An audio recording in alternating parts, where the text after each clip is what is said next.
Good morning guys. Kasabong Luzon, Visibili na ako. Lalong-lalong na sa inyo aking mga followers, aking mga viewers, aking subscribers dito sa aking channel YouTube Kalingap Kasabong TV. Para ngayon, magbigay naman ko konting tips sa inyong mabaguhan pa lang tungkol sa kaalaman ko, sa buhay ko, sa pag-alagad manok, sa kulay naman, kung ano ang sign natin o palatandaan na totoo silang magkapatid. Ito siya, ipakila ko sa inyo. Ito siya, ang resulta na kulay sa pinagparis ko, ang babae nga gold at saka yung white butcher yung kulay puti. Ang kapatid nito kulay gold mana sa ina. Ngayon, ang magpagpatunay na magkapatid sila, kahit kulay puti ito mana sa ama, may nakukuhang gold. Napansin nyo itong lawin niya? Ito siya, oh.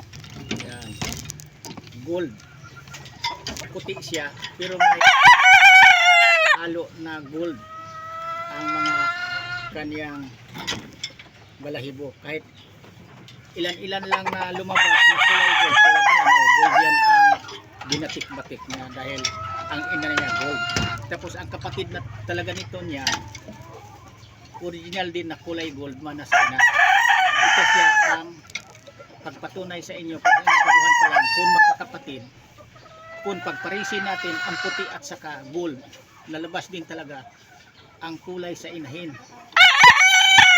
Kuha talaga ang halong balahibo, ibatik-batik kulay gold. Kung pula naman, ang iparis natin sa kulay puti na ating pangpalahi na lalaki, ang halo namang batik-batik niya na kulay sa ina, kulay pula.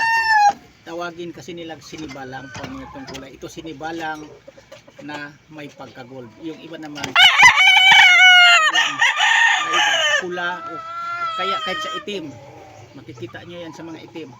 Kung ang isa kaputi, ipapalahi nyo sa itim, ang lalabas na pagkaputi may halong itim-itim.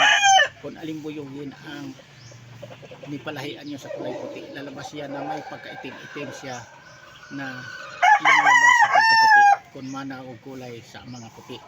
Yan ang totoo. Tapos kung kulay itim naman yan, kung ang ama niya puti, may lumalabas dito sa pak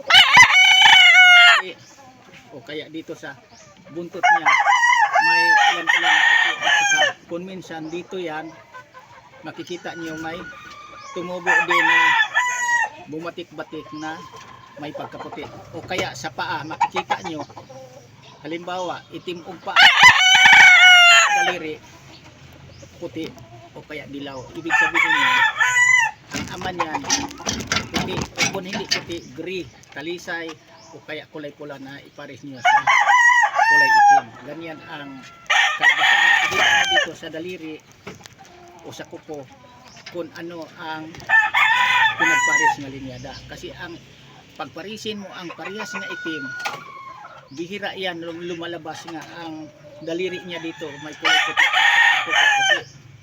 Kapag pula naman ang ipapares nyo, halimbawa sweater, ipares nyo sa itim, may lumalabas talaga na kulay itim mana sa ina, tapos may puti ang kulay sa daliri niya at saka kuko, o kung hindi man dilaw ang dulo sa daliri nito. Ibig sabihin niya may nakuha na kulay sa mga sweater dilaw pa. Ganyan ang na pagdaanan ko sa pagpapalahi ng manok na aking na-experience kung anong kulay ang pagparis-parisin natin. Ang puti talaga, ito dito lang malabas. Madali nating makilala kung anong kulay. Tulad nito, gold ang ina. O, lumalabas na gold. Ang kapatid naman ito na kulay gold, mana sa ina, may puti din dito sa pakpak na lumalabas. O ito nga, sa pakpak, pagpatunay ko sa inyo, ayan o. May halo din ito na kulay gold, pati sa pakpak may lumalabas na kulay gold. Ngayon ang kapatid naman ito niya nga gold, may lumabas na kulay puti. Kasi sama naman yan nakukuha. Kaya ang manok natin, magkaiba-ibang kulay kapag makrosis-krosis niya. Kaya huwag kayong magtaka na bakit ang inyong isa kainahin, halimbawa, ang inyong isa kainahin kulay itim, bakit naglabas ng kulay puti? Dahil na-istoryan siya sa puti, na-cross yan sa puti, o kaya sa mga pula, kahit itim siya naglabas ng mga kulay pula. Pero kung parisan nyo yan ng kulay itim din, halos kulay itim ang kaniyang magiging mga anak. Kasi ang babae kasi nga kulay itim, kahit anong ipares niya na lalaki, karamihan talaga mamanag kulay sa inahin na kulay itim alimbuyogin. Bihira lang nga magiging pula. Kung mayroon man yan na magiging pula pero hindi kasing tingkad sa pagkapula sa inyong pinapalay kong sweater. Ibang lumabas na pagkapula, medyo may pagka-brown kapag itim ang kaniyang pinabato. Tapos kung kulay itim naman yan, lumalabas. Kung green naman talisay ang inyong ipapalahi niyan lalabas na may hiraw o kaya itim siya na may lumalabas na makita mo nga parang may humalo din dito o kaya sa pulukan na may pagkatalisay. Ganyan ang tinawag og process na linya dahil sa manok. Pero kung magpuro kayo, halimbawa ang pula, pagparisin nyo parehong pula, parehas na linya dahil hats, parehas na hats, ang lumalabas talaga yan puro kulay sa mga linyada na hats. Karamihan yan mga blue legs o green legs ang lumalabas. Ilan-ilan lang ang lumalabas niya na dilaw pa o kahit lumabas na puti. Ilang piraso lang, mabuti na lang may isa o dalawa. Pero karamihan talaga yan, maging green legs lang yan o blue legs.